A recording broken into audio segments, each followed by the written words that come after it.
Oh le monstre! Oh le monstre! Oh le monstre!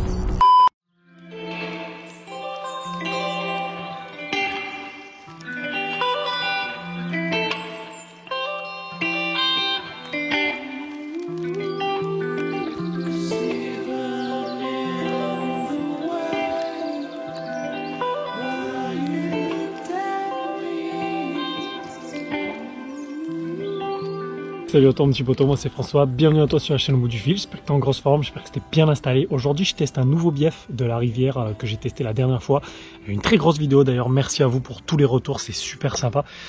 On va tester ce bief de rivière. En fait, en gros, je suis venu aujourd'hui parce qu'ils annoncent cet après-midi de la grêle, des orages de fou. Et ce matin, il fait super beau. Et je me dis, vous savez, ces histoires de pression-dépression, souvent, ça peut jouer sur les poissons. Donc, j'ai pris mes cannes, j'ai pris le bateau. On va tester ça toute la matinée jusqu'à 15-16 heures. On va essayer de gratter les bordures, faire du brochet, de la perche. Je viens de voir qu'il y a une sacrée chasse juste à côté de la mise à l'eau. Donc, on va la tester d'entrée. Bref, les copains, j'espère que la vidéo va vous plaire. J'espère que je vais faire du poisson. J'espère qu'on va kiffer. Et n'hésitez pas à vous abonner si vous kiffez la chaîne Au bout du fil. Allez, c'est parti.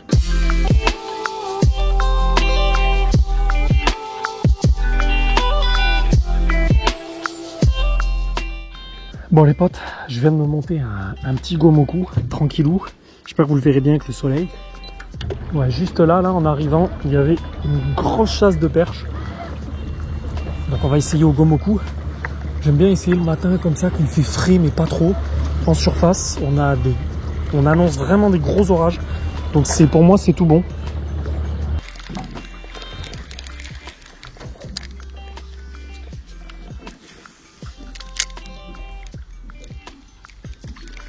Poisson. Ah. Je l'ai raté. Ah ouais, là il fallait vraiment aujourd'hui.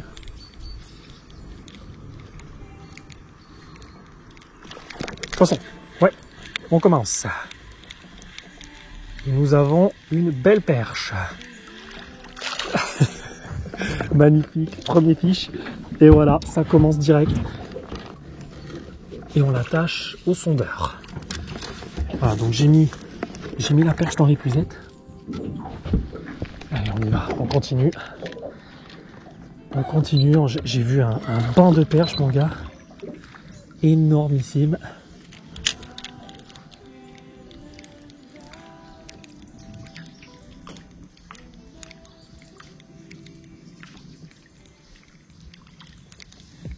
Poisson.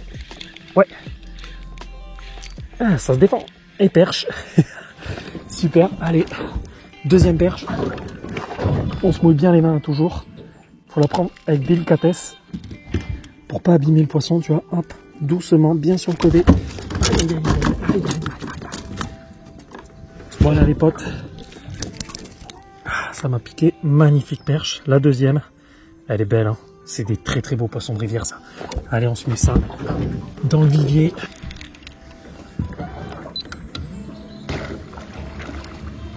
Ça va être une super session, je sens aujourd'hui, je suis trop content de tester ce nouveau spot.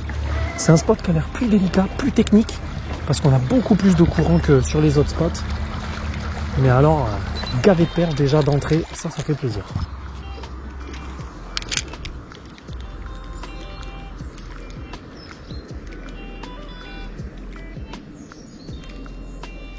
Oh, wow, c'était quoi ça?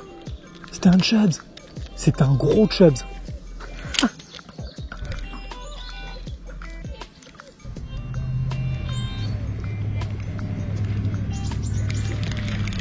Il y en avait une dizaine de perches qui m'ont suivi, hein, donc elles y sont, hein, c'est juste qu'elles ont pigé, je crois.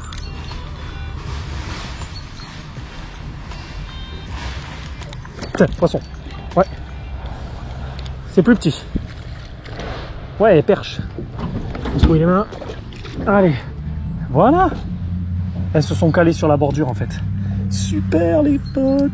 Encore une très très très belle perche. Alors on va relâcher nos amis les perches. D'abord, si je peux vraiment vous donner un conseil, si vous pêchez au gomoku, ne mettez pas des morillons. Pourtant je suis un pro émerillon, mais là n'en mettez pas, parce que le problème c'est que ça va faire contrepoids vers l'avant, ça va rajouter un minimum de poids, vu que c'est un leurre très léger, ça va le faire un peu couler dans l'eau.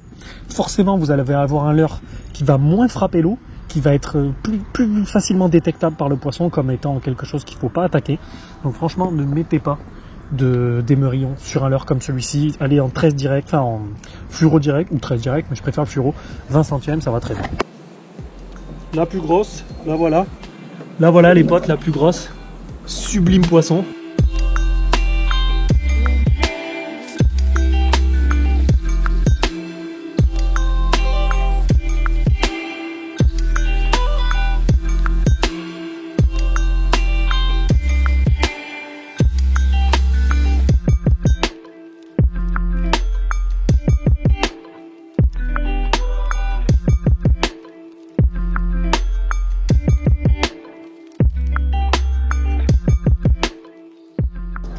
Vraiment pas évident, c'est gavé de branches, il y a un peu de vent, ça se voit pas mais il y a un petit air.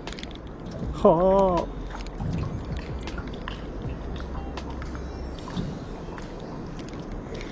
ça saute de partout. Oh, j'ai un magnifique silure. Ah oui, je pense, vu l'écho, mais je vais pas aller le chercher, mais je pense que j'ai un silure au cul. Tiens, poisson.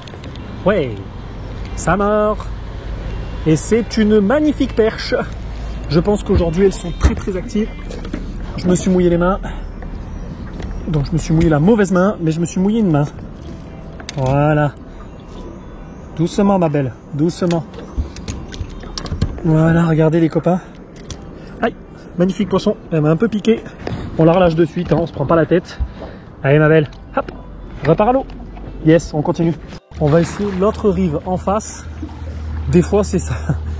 Des fois ça se joue à ça quand vous pêchez la perche, le brochet, les trucs comme ça. Et si vous êtes en bateau ou même en flotte, n'hésitez pas des fois à faire l'effort, si vous êtes en flotte, à traverser la rivière et à aller pêcher en face. C'est-à-dire vraiment pêcher l'autre rive. Des fois d'une rive à l'autre, pour des raisons que j'ignore complètement, vous avez vraiment des différences de résultats qui sont assez énormes. Et quand ça fait un moment que vous êtes en train d'attaquer une rive, donc celle-ci, et que vous voyez que bon, il y a pas grand-chose qui bouge, les poissons sont pas très actifs, au lieu de forcer sur cette rive, bon moi j'ai l'avantage, c'est que le moteur il bosse pour moi, c'est aussi pour ça que j'ai acheté un bateau, mais si vous êtes en flotte tube, n'hésitez pas voilà, à vous palmer un petit peu, profitez du courant pour dériver, et vous attaquez un petit peu l'autre bordure, pour voir. Des fois je me trompe et vous allez rien faire, et pour des raisons que j'ignore, des fois vous allez vraiment trouver beaucoup plus de poissons, beaucoup plus d'impact, des poissons plus actifs, moins tatillons. Des fois on a un côté où on va avoir des poissons, ils vont mordre vite fait, tu vois, là c'est exactement le cas. C'est des perches, on l'a bien vu tout à l'heure, je les enchaînais, là je les enchaîne plus. C'est-à-dire elles viennent mais elles mettent des petits coups de bec, comme je dirais, même si c'est pas un bec, mais des petits coups de bouche. Alors que là-bas on s'est enchaîné et c'était limite des poissons qui étaient très agressifs. Donc il faut changer de côté, on va voir s'il faut que je me trompe. On va essayer là le creux, parce que vous savez que les creux comme ça c'est très intéressant, je vous ai expliqué pourquoi. Donc voilà, n'hésitez pas vraiment à changer de bordure pour des fois complètement déclencher votre pêche.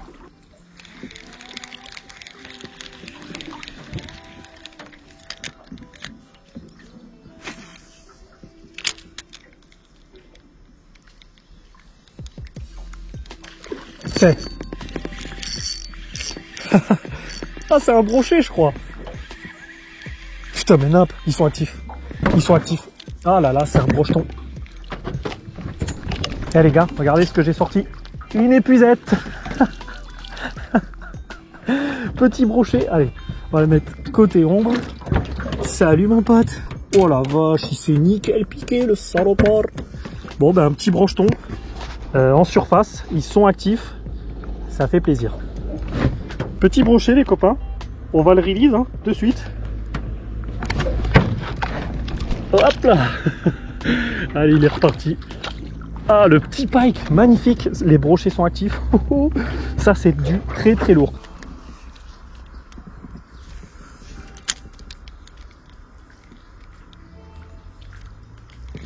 Poisson. Ouais. Sanchez. Ouais, vu comme ça se défend. Ah, décroché. Bon, bah, c'est pas grave. Décroché. Joli chub. J'y suis allé doucement, je voulais pas l'abîmer. Il s'est décro, mais c'est pas grave, c'était un joli cheven, ça fait plaisir. Allez, on continue. En 2-2, par contre, pour t'accrocher un chub, voilà. Ah non, encore des crocs, putain, mais c'est fou. Bon, ben voilà, une perche. Une petite perche, décrochée, hein. On enchaîne un peu les décrochés là.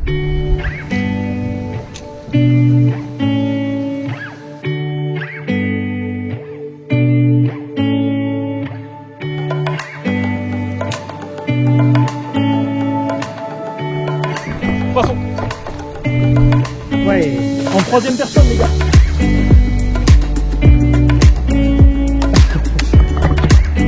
Les potes, hein. Le petit Gomoku, il fait le taf toujours. Incroyable celui-là, incroyable.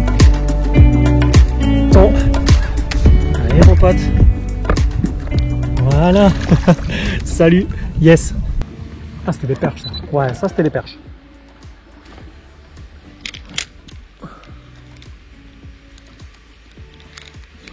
Passons. Ouais. Oh, belle perche, belle perche. Allez, celle-là on la décroche pas. Hop, hop. On se mouille les mains. Très très beau poisson les copains. Très très beau poisson. Là, et là c'est pas des crocheries là. Hein. C'est un magnifique fiche. Très très belle perche. Ah, qu'on va relâcher de suite, je m'en fous. Hop, ah ben voilà, elle est repartie. Énervé de ouf. Voilà, magnifique perche. Ça fait plaisir, ça fait plaisir. Ça fait super plaisir. Allez, on continue. On continue, on espère faire un beau chevenne là, ou un vrai fiche. Mais en tout cas, les poissons sont collés aux bordures. Hein. Je réessaye, mais bon.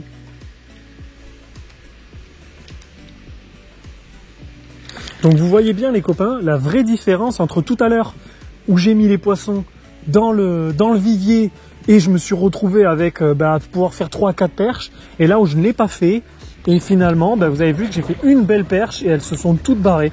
Donc c'est ce qui explique l'utilité. Je vois énormément de gens demander sur les vidéos, que ce soit de Scarna ou les vidéos des autres, que je regarde beaucoup, et voilà, je comptais vraiment vous l'expliquer sur cette vidéo. C'est pour ça qu'en général, voilà, on se prend pas la tête avec ça, on les met dans les viviers pour éviter qu'elles préviennent la troupe.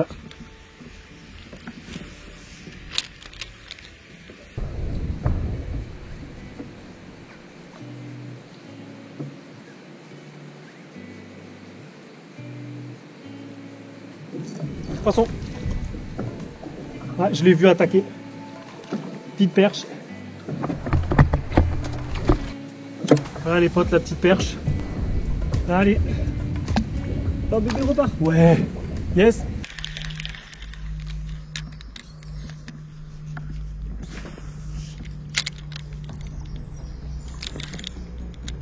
Oh. Oh le monstre. Oh le monstre. Oh le monstre. Oh. Oh. Oh le chevenne. Oh. Ça va péter. Il s'en est pas rendu compte au début. Oh le barbeau. Le chevenne, pardon. Oh le monstre. Ah lui, je suis en ultra léger, hein. Je tiens à... Oh là là. Attendez. On prépare l'épuisette. En espérant qu'il se décroche pas.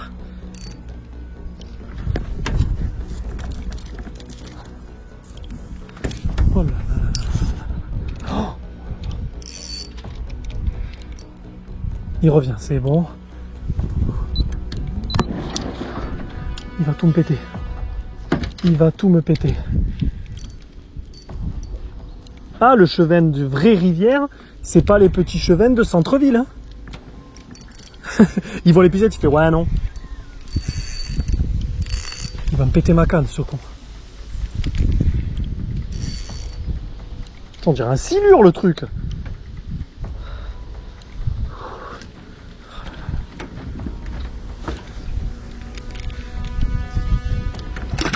Mais c'est une carpe le truc. On l'accompagne, hein. J'accompagne. Et voilà, il s'est décroché. Putain. Ah là là là là. Ah désolé pour l'insulte les gars, mais là. Ah bon c'est pas grave. Ah là là, le monstre, le monstre, le monstre. Bon ben c'est pas grave, tant pis. Un très très beau chevenne. Il s'est défendu, un truc de malade. J'ai desserré un peu le frein pour essayer de le faire mieux combattre et tout. Mais bon, le Gomoku est très petit et le chevenne est très très très gros. Je suis un peu déçu de l'avoir raté, mais bon. Prouve que voilà, il y a moyen de faire du très très lourd avec ce petit leurre. C'est un truc de fou ce leurre, c'est un truc de fou furieux. Allez les potes, regardez, il m'a ouvert l'hameçon. Voilà pourquoi il s'est dépiqué. Il m'a ouvert l'hameçon. Ça explique tout. Ah, il m'a démonté. Bon, ben les petits poteaux, voilà, je pense que ça fait une bonne petite vidéo. Là, je vais pas tarder à rentrer, il commence à faire bien chaud. J'espère que vous avez kiffé. On a raté quelques chevennes. Là, un très très gros chevenne qu'on vient de rater, c'est dommage. Mais bon, c'est comme ça, c'est la pêche, c'est pas toujours facile. Et c'est ce que j'essaye de vous montrer sur la chaîne. Dites-moi vous aussi un petit peu comment ça en est en ce moment pour vous. Mais c'est vrai qu'on a, voilà, on a beaucoup de chaînes YouTube où c'est très simple, il y a plein de poissons et tout. Moi, j'essaie des fois de vous montrer des sessions qui marchent très fort et des sessions qui marchent un petit peu moins fort. Voilà, là, ça a été plus difficile, mais bon, pour une première sur ce spot magnifique, ça fait vraiment plaisir. Un très gros chevenne. Impossible à faire, j'avais prévu l'épuisette et tout, mais il m'a tordu l'hameçon, donc c'est pas vraiment de ma faute, même si peut-être qu'en desserrant un peu le frein, j'aurais pu mieux le combattre. Bon, après, c'est difficile à prévoir, c'est difficile à gérer, mais quand tu es face au poisson, j'ai un peu desserré le frein, mais très difficile à gérer. Bref, les copains, on se retrouve très rapidement sur la chaîne Bout du Fil. J'espère que vous avez kiffé la vidéo. Je vous laisse sur ce magnifique paysage. Allez, salut!